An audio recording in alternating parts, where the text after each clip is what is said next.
주말 사이 뉴욕 증시를 수놓았던 뜨거운 종목들과 전문가의 인사이트를 정리해보는 시간, 이항용의 월가이드 시작합니다. MTN 이항용 전문위원과 함께합니다. 안녕하십니까? 네, 안녕하세요. 네, 반갑습니다. 자, 주말 동안 있었던 핫스탁 세 가지 확인해보도록 하겠습니다. 첫 번째 핫스탁은요, 드래프트킹스입니다. 오늘 계속 언급이 좀 되는 종목이죠. 올해 슈퍼볼 최고의 스포츠 베팅 앱이었다라고 하는데요.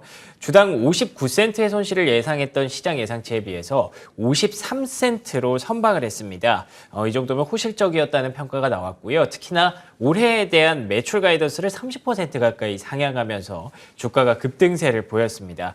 특히나 최근에 슈퍼볼이 있었죠. 슈퍼볼 선데이에 미국에서 가장 많이 다운로드된 스포츠 베팅 앱이었다라고 선전을 했는데요. 자, 소비 심리 견조한 모습을 다시 한번 입증한 것 같습니다. 네, 다만 이제 이런 주식을 매매하고 장기 투자하기가 쉽지 않습니다. 먼저 좀 말씀드리면. 왜냐하면 우리나라에는 이런 업종 자체가 지금 없죠. 실제로 만약 이런 게 있다면 불법인 경우가 다수 있거든요. 우리나라 이제 정부 차원에서 하는 몇 가지 이제 토토 그런 것들이 있죠. 그렇지만 이건 개인이 민간 회사에서 하는 것들이 몇 개 있는데 미국에서는요. 그런 것들이 우리나라랑 많이 상황이 다르고요. 미국도 이제 연방법이 있고 또 주법이 있는데요. 아직까지 모든 주에서 이 비즈니스가 허용되는 것도 아직 아닙니다. 그렇기 때문에 역설적으로 보면 앞으로도 성장 여력이 있다라고 얘기하는 사람도 있고요.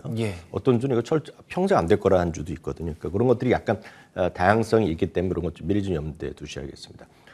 또 하나는 이 회사가 좀 적자 회사라는 겁니다. 다만 최근 들어서는 적자 회사들이 오히려 좀 주가 좀 많이 반등했죠. 사상 처음으로 이제 넷 인컴으로, 그러니까 순이익으로 지금 흑자를 났다는 팔란티가 지난주에 있었고요. 또 수많은 로쿠가 이런 것들이 전부 다 마찬가지 흐름이거든요. 이런 것들이 이제 최근 들어서 금리가 작년에 엄청 올라갈 때는 그런 것들이 많이 떨어졌다가요. 올해는 적자가 아직 안 나더라도 적자가 계속 나더라도 흑자에 대한 기대감만 올라가는 것들이 있고, 이번 4분기 실적 약간 조금 긍정적으로 굳이 찾아보면 있는 것들이 이제 많이 그런 것들이 부각됐죠. 그런 것들의 대표적인 주식 중에 하나가 지난 주말에는 드래프트킹스였다라고 이해하시면 되겠습니다. 주당 이익이 아니라 주당 손실이라고 이해하셔야 되겠습니다. 다만 62센트 정도 손실이 날 것으로 예상됐었는데 53센트가 났다는 것이 되겠고요. 매출도 이제 기대보다는 조금 더 낮다는 겁니다. 그래서 8억 달러 초반 내지 8억 달러 정도 예상됐었던 매출이 8억 5,500만 달러이기 때문에 생각보다 좀 더 낮고요. 이 규모 자체는 이제 전년 동기 대비 81%가 늘어난, 그러니까 매출이 많이 늘어나는 건 분명히 긍정적인 흐름이 되겠습니다. 특히 이제 주목할 만한 것은 이제 굳이 찾는 항목들이 있다는 겁니다. 그래서 많은 분들이 이제 우리가 순수하게 보면 이제 순이익이나 이런 걸 많이 따지고 영업이익, 순이익 따지지만 또 이제 세금이라든가 또 감가상각전에 에비타라는 개념을 많이 들어보신 분 계실 것 같습니다. 그리고 에비타 중에서도 약간 조정된 에비타라는 개념이 있습니다. 나름대로 이제 적정하게 항목을 해석했다는 것인데요. 그래서 그 영어로 하면 adjusted EBITDA라는 표현이 있는데 그것이 이번에 흑자 났다는 겁니다. 그러니까 그걸 이제 강조하는 거고, 올해도 이제 기대감이 있다라고 회사 측에서 강조를 했지만, 미리 말씀드리지만 그런 것들이 일반적으로 다들 100% 사람들이 그걸 인정하느냐 아니냐는 또 다른 논란이 필요합니다. 그걸 아주 적극적으로 정말 보수적으로 봐야 된다는 사람들이 대표적인 것이 이제 벅스에이의 워렌 버핏이나 찰리 먼거 같은 사람들은 에비타 이런 거 소용없다는 걸 딱 얘기합니다. 그래서 우스갯소리 말씀드리면 여러분들은 검색해 보시면 이제 에비타가 이제 저도 상당히 중시하는 항목이지만 그런 이제 밸류 투자를 직접적으로 진짜 중시하는 사람들의 입장에서 보면 이런 얘기입니다. 질문한 적이 있습니다. 인터뷰상에서 에비타에 대해서 어떻게 생각하냐니까 찰리 먼거나 워렌 버핏이 이런 말을 했습니다. 여러분들이 투자를 유치하는 데 가서 에비타를 얘기를 다 많이 하면 듣지 말고 나오라는 얘기를 합니다. 그 정도예요? 네, 그 정도. 그러니까 생각이 많이 다른 거죠. 다만 이렇게 성장주나 이렇게 하는 사람들 입장에서 보면 그런 중시할 수도 있거든요. 순현금을 중시할 같은 흐름이 되겠는데, 여튼 그런 관점에서 시각은 많이 다르다는 거. 그렇기 때문에 주가는 출렁거림이 있을 수밖에 없다는 걸 미리 말씀드립니다. 그럼 이제 구체적으로 항목들을 보겠습니다. 이런 것들이 베팅하거나 게임하는 것도 마찬가지입니다. 로블록스도 마찬가지지만 로블록스는 부킹이란 말을 쓰거든요. 그러니까 당장 안 쓰더라도 돈을 이제 미리 사주는 거 아닙니까? 우리도 보면 게임머니라고 하나요? 로벅스라고. 네, 로벅스라는 걸 쓰지 않습니까? 그게 작년 12월 그 크리스마스 연말 쇼핑 시즌에 가장 많이 팔린 것 중에 하나로 로블록스라고 저희도 이제 방송에서 소개해드린 적이 있는데요. 그렇기 때문에 이번에 실적이 좋아진 건데요. 예. 근데 베팅하는 사람들도 한 차례 두 차례 하는 것보단 월간 정기적으로 베팅을 하는 사람이 좋을 거 아닙니까? 그걸 이제 굳이 한국말로 번역하면 월간 지불자 수란 항목이 있습니다. 뭐 그 우리가 게임하고 그 SNS 하듯이 활성화된 사용자 수인데 여기서는 게임은 보기만 하면 소용이 없지 않습니까? 베팅하는 거기 때문에 그렇죠. 돈을 이제 베팅하는 사람 수라고 이해하시면 되겠는데요. 그게 이제 전년 동기 대비 31%나 늘어나서 260만 명이 됐다는 얘기하고 있고요. 평균적으로 얼마만큼 베팅하느냐. 그러니까 활성화된 그 베팅하는 사람이 늘어나고 베팅하는 규모가 커지면 기본적으로 돈을 벌 수밖에 없는 구조 아닙니까? 그렇죠. 그러니까 경마장에 사람들이 많이 가면 돈을 떨어지는 게 많을 거 아닙니까? 다 그럼요. 그렇게 이해하시면 되겠습니다. 그것도 42%가 늘어났다는 좋네요. 거니까 예. 31%, 42%. 다만 말씀드렸다시피 미국 인구에 비해서 아직은 소수고요. 이것은 아직까지도 절대적으로 불법인 지역이 아직도 꽤 있다는 걸 이제 염두에 두셔야 되겠습니다. 그렇지만 작년 4분기에는 메릴랜드주나 캔서스주도 신규 런칭했고요. 금년 1월에는 또 오하이오주도 런칭했고요. 그래서 조금씩 늘어나서 언젠가는 다 50개 주가 되길 원하지만 이제 그건 영원히 안 될 수도 있다는 것도 염두에 두셔야 되겠고요.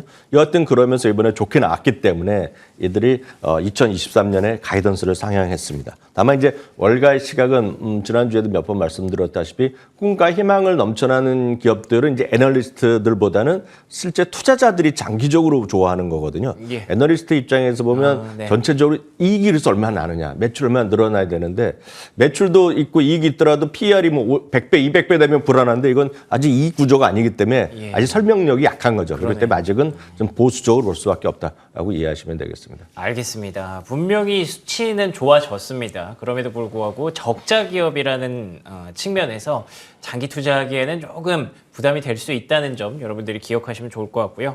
자, 이어서 두 번째 하스탁은요. 디어입니다. 좋았던 마진으로 돌아가고 있다. 디어 역시 호실적인 힘이 벌써 급반등이 나왔는데요. 지난 4분기 EPS가 무려 6.55달러를 기록했습니다. 수요도 좋았고요. 가격 경쟁력도 좀 생기면서 매출이 30% 증가한 것으로 확인이 되고 있는데요.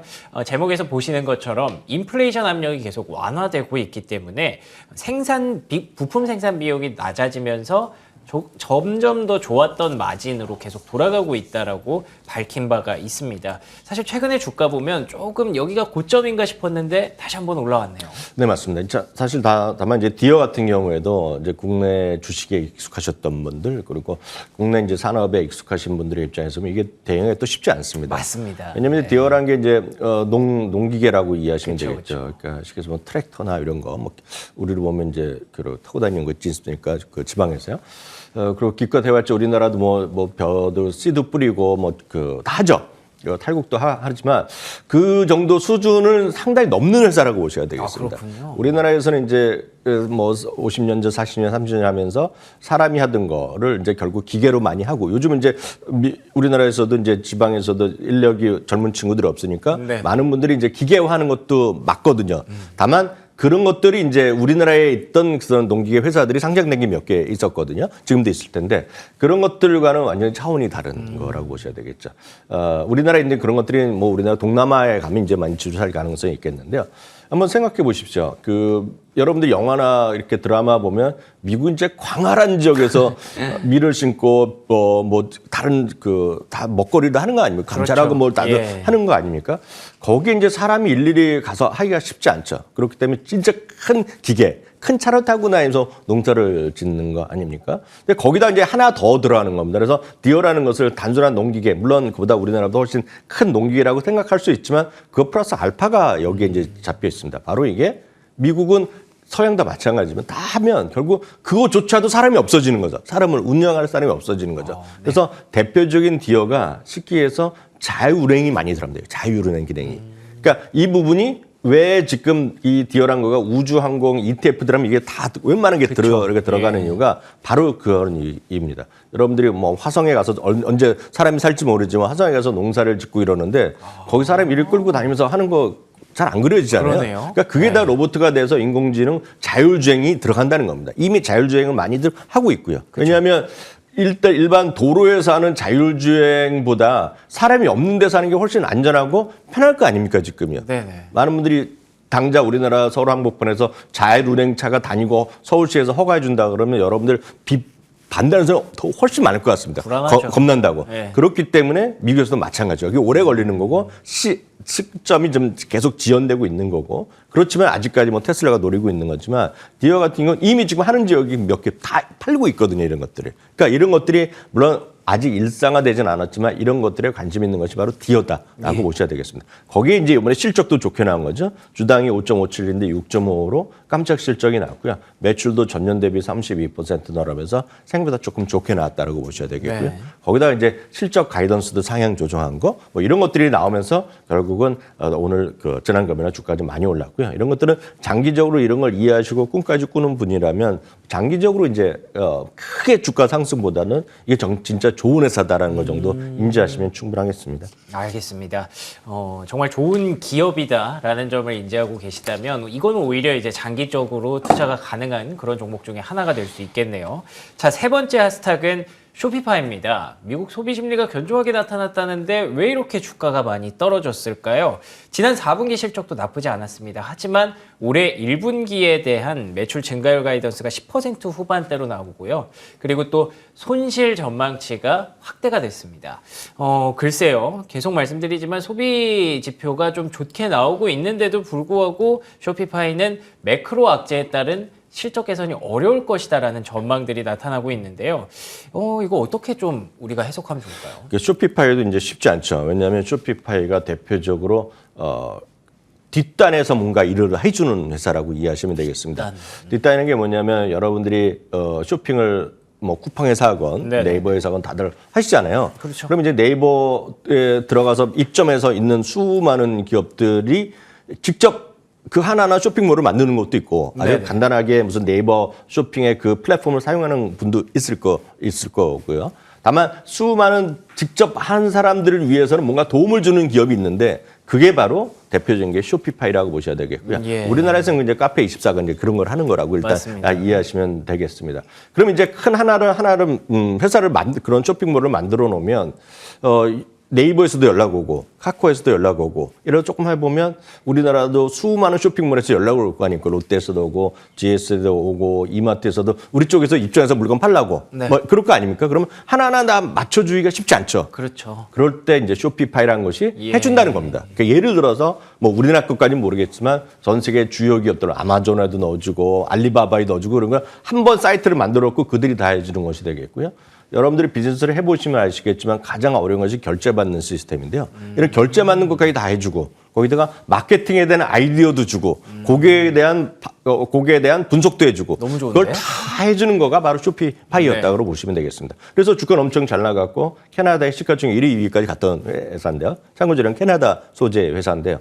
문제는 이제 경쟁자들이 아마존이 이렇게 냅뒀다가 우리도 이제 그런 걸 해야겠다고 나선 거죠. 그러니까 이제 경쟁이 조금 치열해지고 있다는 것이 가장 큰 어떤 최근의 주가의 부침의 가장 어려움이었죠. 그래서 작년에 주가가 이거 5분의 1 토막 떨어졌을 겁니다. 재작년 고점부터. 그만큼 그 글로벌 위기도 있었지만 또 하나는 어떤 아마존의 경쟁이 바로 맞받아졌다라는 거죠. 그래서 그런 것들이 주가의 부침이었습니다. 최근에 이번 실적 좋았지만 그런 경쟁에 대한 우려감을 계속 얘기한 것이 주가의 좀 지난 금요일 날에 최근 지난주 말 이후에 중반 이후에 하락 요인이라고 보셔야 되겠습니다. 예. 장기적으로 보면 이 비즈니스 분명히 좋을 것 같지만 쉽게 얘기해서 전고점까지 가기에는 상당히 지난한 길이 남아있을 것 같다라고 말씀드릴 수밖에 없겠습니다. 알겠습니다. 결국에는 또 경쟁에 대한 우려군요. 쇼피파이 물론 굉장히 훌륭한 기업입니다만 아마존과 붙어야 된다라고 생각을 했을 때는 좀 부담감이 있을 수밖에 없겠죠. 알겠습니다. 자, 이렇게 하스탁 세 가지 확인해 봤고요. 그러면 바로 이항영의 인사이트로 넘어가 보도록 하겠습니다. 오늘 준비하신 인사이트는 어떤 내용일까요? 세상은 넓고 투자 방법은 넘친다. 넘치는 투자 방법. 굉장히 기대가 되는데 오늘 어떤 투자 방법을 소개해 주실까요? 현재 이제 우리나라 주식만 하시던 분들의 입장에서 보면 이제 미국도 많이 좀 하고 계시지만 미국도이지만 전 세계 이제 포트폴리오 좀 분산 투자할 필요가 있다는 거를 미국에서도 많이 얘기하고 있고요. 예. 그래서 특히 이제 우리나라에서도 여기에 이제 해당된다라고 보고 있습니다. 우리나라 투자가들의 대부분은 이제 좀 몰려가는 성향이 있습니다. 뭐 A라는 어떤 테마나 어떤 방향성이 있으면 다 몰려가고 네. 아니면 그때 미국이 테슬라 좋다면 테슬라 몰려가고 지금은 모든 사람이 테슬라에 몰려가는 시대입니다. 맞습니다. 전 세계 모든 투자가 개인 투자가 특히 젊은 신부로 테슬라에 그냥 다 올인하는 분위기인데요. 항상 그렇지만 지나고 나면 후회하는 경우가 많이 있기 때문에 이럴 때일수록 한 발짝 물러서서 좀 분산 투자할 필요가 있어 보이는데요. 최근에 보면 미국도 미국이지만 올해 가장 강한 흐름을 보이는 것 중에 한 국가는 영국이란 말이죠. 예. 영국의 FTSE가 100이 사상 최고가 추이를 가고 있고 물론 최근에 딴 나라보다 저조했기 때문에 밀려서 올라가는 경우도 있지만 어찌됐건 영국이라는 나라도 우리가 생각했던 것과 달리 최근에 강한 흐름을 보이고 있다는 것이 되겠고요. 또 하나는 올해는 약간의 등락이 있지만 사실 중국이라는 나라를 한때 우리는 후광등, 성광등에 몰려갔다가 큰 코 닥친 적이 있거든요. 그렇죠. 그러다 보니 최근에 어떤 사회 분위기에 따라서 중국에 대한 이미지가 상당히 안 좋거든요. 그렇지만 실제로 해외에서는 중국 관련된 어떤 글로벌 경기 회복에 대한 관심이 많다는 거죠. 그렇기 때문에 가장 쉽게 할 수 있는 것은 특정한 기업도 기업이지만 여러분들의 투자 대상을 좀 갈수록 좀 확산하는 것이 필요하다라고 보고 있겠고요. 예. 특히 2023년만 보면은요, 인터내셔널, 여기서 인터내셔널은 미국을 대부분 제외한 인터내셔널이 되겠는데요. 그런 것들의 국가들의 전체적인 주가의 상승과 지금 미국만 갔을 때 경우에 보면 상당히 좀 더 안정적인 흐름을 보고 있다는 것을 좀 유의하실 필요가 있겠는데요. 네. 특히 이제 미국을 제외한 인터내셔널 국가들의 주가가 상대적으로 강할 수 있는 것은 한 두세 가지 요인이 있겠습니다. 첫 번째는 미국 달러가 상대적으로 약세를 작년 고점 대비 약한 흐름을 보이고 있다는 것이 되겠고요. 네네. 유럽 경제의 인플레이션이 미국만큼 빨리 더 둔화되고 있다는 거죠. 여러분들 팩토를 이해하시면 되겠고요. 또 하나는 이제 중국의 리오프닝에 대한 기대감이 특히 유럽 중심으로 많이들 소재나 산업주에 대한 기대감이 있다는 것들이거든요. 그러니까 이런 것들의 투자에 대한 반응이 미국에서도 많이 있기 때문에 우리나라 분들도 지금 너무 또 한국 또 미국에서도 테슬라만 갈 것이 아니라 시각을 좀 넓힐 필요가 있다라고 말씀드릴 수 있겠네요. 알겠습니다. 혹시 뭐 저희가 알고 있으면 좋을 ETF 정도 좀 있을까요? 뱅크 아메리카에서 세 종목의 ETF를 했는데도 네. 저도 이제 간단하게 소개만 해드리면 네. 어떤 국가를 하더라도 캐시카우, 순현금 흐름 같은 거는 지금 퀄리티가 좋은 거를 얘기를 하고 있거든요. 그래서 심볼은 G카우입니다. G카우란 거가 네. 캐시카우 전 세계 주식을 다루는 것이 되겠고요. 이머징 마켓이 좋은데 여기서 굳이 또 중국을 또 폄하하시나 중국에 대한 거부감이 있으신 분이 있는데 이건 저도 처음 알았는데요. EXMC라는 ETF가 있다고 합니다. 그래서 중국을 제외했으니까 여러분들 중국에 대해서 조금 거리감이 있으신 분들은 이런 거 괜찮을 것 같고요. 국가적으로 보면 캐나다에 좀 주목하실 필요가 있거든요. 캐나다는 소재와 산업, 특히 소재주, 금이나 유가, 에너지 쪽에 가기 때문에 이쪽도 한번 보시면 좋을 것 같아요.